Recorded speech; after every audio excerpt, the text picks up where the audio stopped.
Gracias, Tania. Nos vamos a Brasil por un ratito porque la Comisión de Pastoral de la Tierra presentó su último informe, una comisión que abarca todo lo que tiene que ver con conflictos de la tierra, la situación de campesinos y de las personas que viven allí en Brasil, donde se han producido múltiples abusos. Y para hablar de este tema, que tiene datos realmente impactantes, estamos recibiendo con muchísimo gusto a Marcelo Aguilar, periodista uruguayo radicado en Brasil. Marcelo, bienvenido, gracias nuevamente por estar aquí en Ciudad Viva.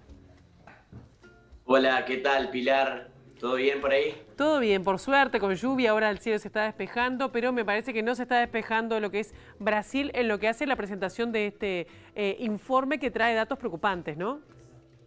Sí, Pilar, realmente hoy traigo malas noticias. Este informe trae unos datos bastante terribles.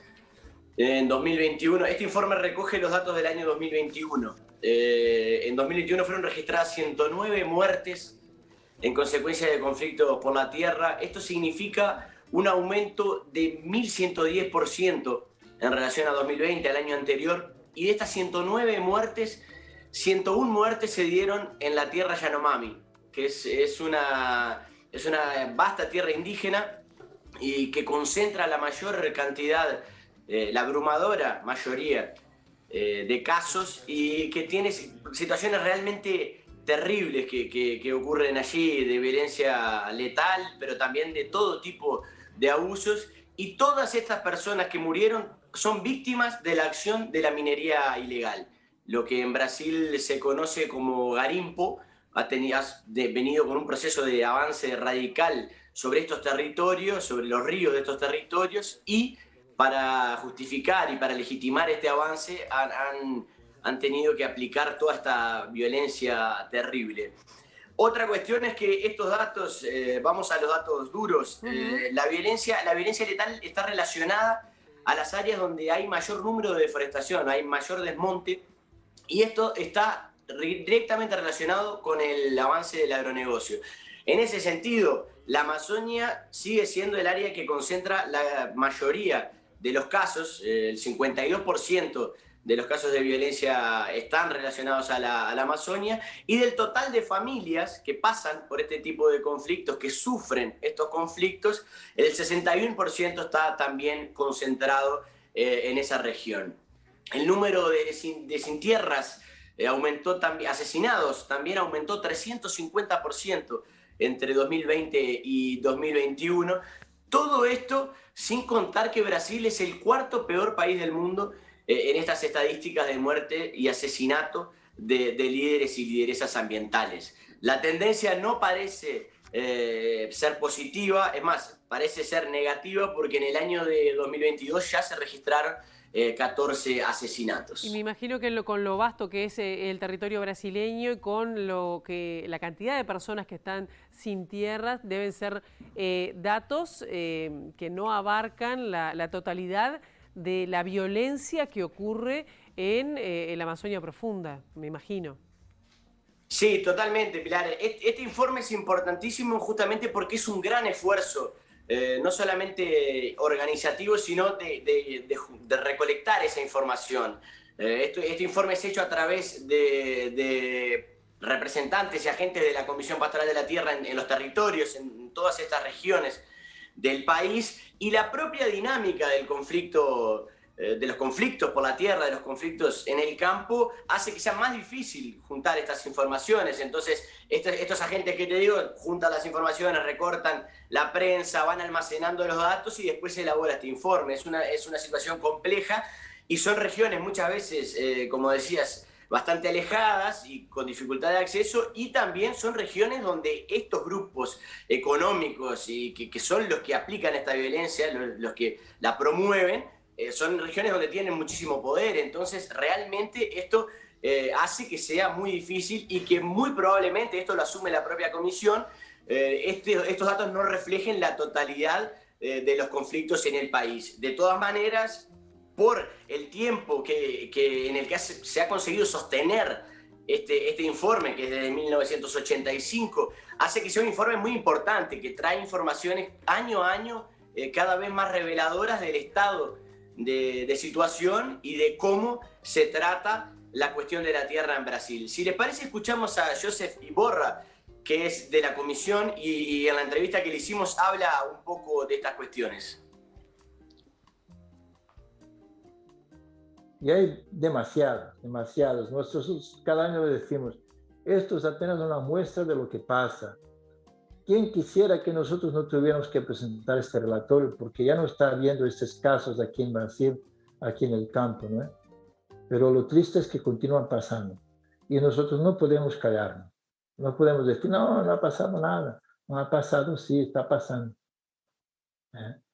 Y tenemos fotos, tenemos testigos y tenemos así pruebas de que realmente las cosas todavía son así. Aquí en Brasil todavía, quien se apodera de las tierras públicas son los más poderosos, los que consiguen así tener más influencias y los más violentos, los que actúan con truculencia, con violencia, contra la naturaleza, sin respetar así la selva, sin respetar a los animales, la naturaleza y también contra las personas. Normalmente los mismos lugares son aquellos que hay más desforestación y con aquellos que hay más violencia acumulada contra los pequeños agricultores, contra los indígenas, contra las comunidades tradicionales. Es triste, pero es así. Impactante el desplazamiento entonces de familias afincadas en el Brasil profundo, datos que han sido, como tú decías, Marcelo, denunciados por, bueno, ya por varias generaciones. Recuerdo cuando llegaron todos los sin tierra a Brasil, cerca de que asumiera el expresidente Lula da Silva, planteando sus reclamos, ¿no? Sí, hay un aumento en relación al gobierno anterior de 206%. En la cantidad de familias que vieron sus tierras invadidas, y es un aumento exponencial, y a pesar de la fachada que el gobierno trata de vender y ha tratado sistemáticamente de vender en los organismos internacionales, la realidad es muy clara y demuestra que todos los indicadores han empeorado. Si les parece, escuchamos nuevamente a Joseph, que habla también específicamente de este tema. Es un proceso de especulación territorial. Básicamente, este es el gran problema. Y el gran problema es que esto no está prohibido así legalmente. Al contrario, las leyes y el gobierno lo están incentivando, aunque sea de una forma encubierta. Ellos dicen que no, que están luchando contra la deforestación, que ambientalmente van a contribuir para reducir el cambio climático, pero de hecho hay una política real y otra política que es la del papel, la de lo que llaman para inglés ver, de fachada para el exterior. La política real es que la deforestación ilegal ha aumentado enormemente, ¿no? Y que lugares que se habían desforestado ilegalmente ahora se están intentando legalizar para justificar la gente que ya ocupó, que ya invadió de forma ilegal aquellas tierras. Los agronegocios o los negocios, sacándole el agro, pero como telón de fondo de esta situación que viven decenas de miles de personas en Brasil, ¿no? Y el papel de la iglesia, Marcelo, también, porque esta comisión pastoral también tiene un seguimiento en las iglesias locales. Sí, es como hablábamos, Pilar, existe toda una coordinación en Brasil que trata de denunciar esto, que esto no quede como un simple hecho y que se denuncie, que cada año se esté juntando estas informaciones y se pueda avanzar en ese sentido, que también es una construcción de memoria. Este avance radical de la violencia tiene la marca del bolsonarismo. Es posible rastrear en su discurso y en muchas de sus acciones de gobierno todos estos datos, el proceso de destrucción que está por atrás de estos datos. Esto empieza desde 2019, cuando Bolsonaro no exoneró al presidente del instituto que mide la deforestación porque no le gustaron los datos. Sigue con la designación de Ricardo Salles, que era un ministro de Medio Ambiente que básicamente trabajaba contra el medio ambiente. Esto sigue envalentonando a los invasores de tierra, sigue hasta estos días, sigue hasta hoy, en la medida en que Bolsonaro defiende la minería en tierras indígenas. Entonces es posible ver cómo ha venido avanzando todo este proceso, y en un país como Brasil, de dimensiones continentales, esto se convierte en una carta blanca para que estos grupos de intereses económicos y violentos como son puedan imponer a través de la fuerza y se sientan legitimados y fogoneados a imponer su proyecto de destrucción y muerte en nombre del lucro. Bien, Marcelo Aguilar, te agradecemos muchísimo estos minutos en Ciudad Viva y por traernos algo de lo que está pasando allí en el Brasil profundo. Periodista uruguayo radicado en Brasil, te agradecemos y bueno, en breve volvemos a tener contacto contigo. Así será. Muchísimas gracias. Igual.